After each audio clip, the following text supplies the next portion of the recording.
Në Tropoj, pyet e gështenjës po përballen me kërcënime serioze, ndryshimet klimatike dhe sëmundja e gërëzës aziatike po vënë në rrezik vazhdimsinë e kësaj kulture autoktone. Sipas Ramiz Metaliaj, pedagog i entomologjisë pyjore në Universitetin Bujqësor të Tiranës, gërëza aziatike e gështenjës mund të dëmtojë deri në 80% të prodhimit gjatë një sezoni.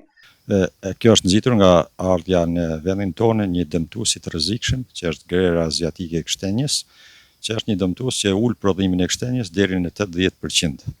Ky dëmtues ka ardhur për herë të parë në vendin tonë në 2018 dhe u përhap me shpejtësi nga hyrja fillestare në Malsinë e Madhe, u përhap pastaj në zonën gjithë veriun e Shqipërisë. Aktualisht përfshin Malsinë e Madhe, Shkodrën, Vaun e Denjës, Pukën, një pjesë të Fusharësit dhe Tropojën, pra totalisht.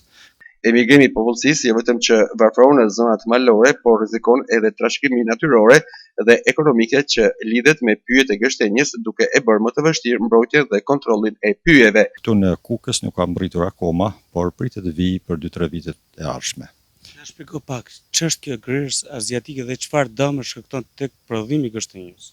Gërëza aziatike konsiderohet si dëmtuesi kryesor i gështenjës sot në Evropë, ka ardhur në vitin 2002, është konstatuar për herë të parë në Itali, prej andej u përhap në gjithë Evropën dhe është një dëmtues që dëmton kryesisht prodhimin e gështenjës, duke ulur prodhimin deri në 80%. Në zonën ku hyn, në grumbullin e gështenjës ku hyn, kur e pushton totalisht grumbullit, prodhimi bie në masën të 80%.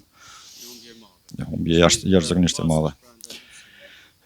Nuk ka vetmja metodë luftimi e këtij insekti është kontrolli biologjik, sepse ekziston edhe një insekt tjetër që është paraziti i tij, pra grabiqari dëmtuesit, i cili merret nga pylli, trajtohet në laborator, ushqehet në laborator dhe lëshohet përsëri në pyll, në mënyrë që ne stimulojmë, nxisim shtimin e popullatës së këtij insekti. Në vendin tonë për herë parë po aplikohet në Tropoj, ku është ngritur një laborator, është kryer kontrolli biologjik në vitin e parë të tij, si vjet jemi në vitin e dytë, ka filluar dalja e insekteve, po ushqehen dhe po lëshohen në terren. Kjo vazhdon tani deri përgjatë muajit deri nga fillimi i qershorit.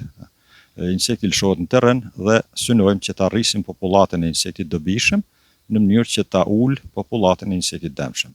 Për të frenuar prapjen e saj në Tropoj, është ngritur një laborator biologjik ku po kultivohet një insekt parazitoid që e lufton natyrshëm këtë gërëzë.